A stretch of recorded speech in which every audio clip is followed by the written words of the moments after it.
तो लगातार मौसम बदल रहा है। अगर उत्तराखंड की बात करें तो कई जिलों में भारी बारिश और इसके साथ ही ओलावृष्टि और आंधी को लेकर चेतावनी जारी की गई है। तो बता दें कि उत्तरकाशी, चमोली, रुद्रप्रयाग, टिहरी, देहरादून, पौड़ी में अलर्ट है और पिथौरागढ़, बागेश्वर, अल्मोड़ा, चंपावत और नैनीताल में भी अलर्ट जारी किया गया है। साथ ही कहीं कहीं नदियाँ, झरने जिनका जलस्तर बढ़ गया है, इसके साथ ही जो सड़कें हैं, मार्ग हैं, वो भी अवरुद्ध हो गए हैं। बर्फबारी भी हुई है कई इलाकों में, जिसकी वजह से ठंड बढ़ गई है, तापमान में गिरावट दर्ज की गई है।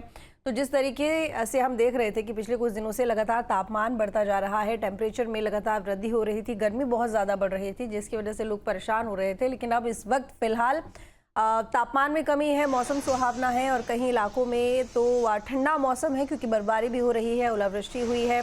ऐसे में किसानों के लिए तो मौसम ठीक, क्योंकि फिलहाल अब नई फसलें लगाने का समय है, तो किसानों के चेहरे तो खिले हुए हैं। इसके साथ ही पर्यटक भी यहाँ पे खुश नजर आ रहे हैं। लेकिन कुछ इलाके ऐसे भी हैं जो कि भारी बारिश की वजह से खतरा बने हुए हैं। जैसे कि अगर हम कैंपटी फॉल की बात करें तो रौद्र रूप कैंपटी फॉल का देखने को मिल रहा है। आसपास की जो सड़कें हैं, इलाके हैं, मार्ग भी पूरी तरह से अवरुद्ध है। हालांकि प्रशासन पूरी तरह से अलर्ट मोड पर दिखाई दे रहा है, एक्टिव है, मार्गों को तुरंत संचालित किया जाता है, बर्फ हटाने का काम किया जाता है।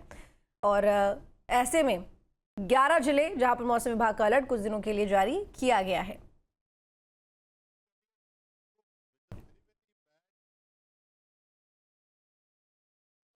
अजीत राठी हमारे साथ में जुड़ गए हैं लाइव ज्यादा जानकारी के साथ में। अजीत, 11 जिले जहां पर मौसम विभाग ने अलर्ट जारी किया है, कहीं बर्फबारी, कहीं ओलावृष्टि, कहीं बारिश और कहीं आंधी।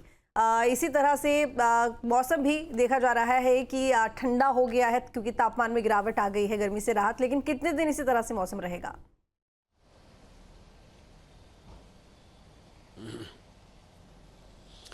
देखिए, कल का जो मौसम था वो अप्रत्याशित रूप से सामने आया और जिस तरह का अलर्ट था उससे कहीं ज़्यादा बारिश हुई, कहीं ज़्यादा बाढ़ की स्थिति बनी। और आपने देखा होगा कि मसूरी में और मसूरी से आगे कैंपटी फॉल का जो एक प्राकृतिक झरना है तो वो पूरी तरह से रौद्र रूप धारण किए हुए था। इधर सोंग घाटी से आने वाली सोंग नदी, बादल नदी, ये सब यहाँ बाढ़ का प्रकोप दिख रहा था, जिस तरह से बादल फट गया हो।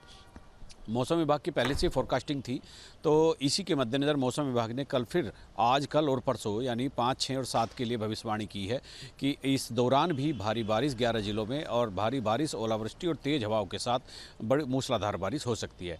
कई जगह पर खाली बूंदाबांदी होगी या तेज़ हवाएं चलेंगी, लेकिन मौसम की वजह से फिर कई जगह बारिश से बाढ़ की स्थिति उत्पन्न हो सकती है, तो इसीलिए सिस्टम को अलर्ट पर रहना होगा।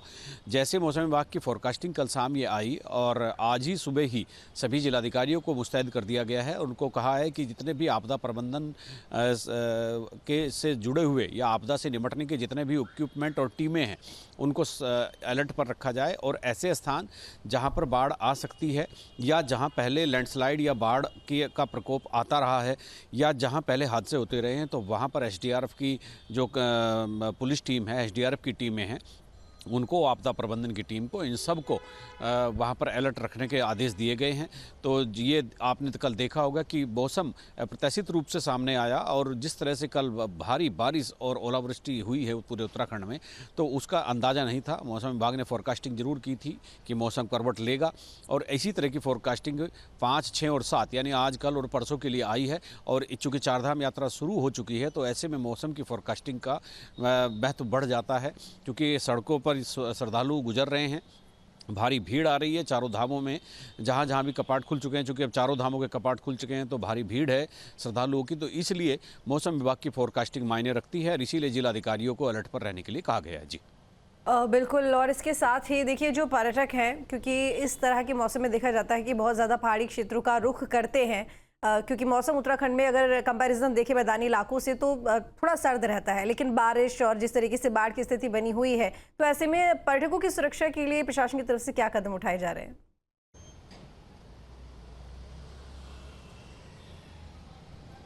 नहीं, देखिए, जहाँ पर्यटक स्थल हैं, जैसे नैनीताल है, मसूरी है, धनोल्टी है, तो यहाँ भी जाने वाले पर्यटकों के लिए जो पुलिस चौकियाँ हैं, बाढ़ चौकियाँ हैं, जो एसडीआरएफ के जो जवान हैं उनको, जो राजस्व विभाग की टीम है, पीडब्ल्यूडी विभाग की टीम को सतर्क किया गया कि लैंडस्लाइड होता है तो जेसीबी मशीनें तैयार रखी जाएँ।